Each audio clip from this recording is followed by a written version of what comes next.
তত্ত্বাবধায়ক ব্যবস্থা ফেরাতে দূর হলো সাংবিধানিক বাধা। পঞ্চদশ সংশোধনী আংশিক বাতিল, গণভোটের ব্যবস্থা পুনর্বহাল।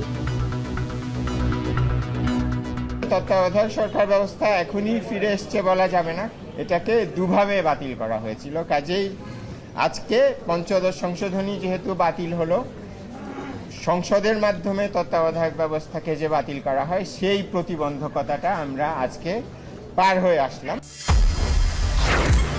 ভোটের নির্দিষ্ট তারিখ চায় বিএনপি, সময় দিতে রাজি জামায়াত। যে কোনো সময় জাতীয় নির্বাচনের প্রস্তুত ইসি। যখনই উনি চার নির্বাচনের শেষ দিয়ে করুন, আগামী বছর প্রথম দিয়ে করুন, আমাদের তরফ থেকে আমরা সম্পূর্ণ প্রস্তুত। সরকারি কর্মকর্তাদের স্যার বলার বাধ্যবাধকতা নেই, আপু বা ভাই ডাকা যাবে, জানালেন জনপ্রশাসন সচিব। পদোন্নতি পেতে লাগবে পরীক্ষা। এবং বিডিআর হত্যার বিচারের দাবিতে শহীদ মিনারে বৈষম্য বিরোধীদের মানববন্ধন। 5 কার্য দিবসের মধ্যে কমিটি গঠনের সিদ্ধান্ত স্বরাষ্ট্র মন্ত্রণালয়ের।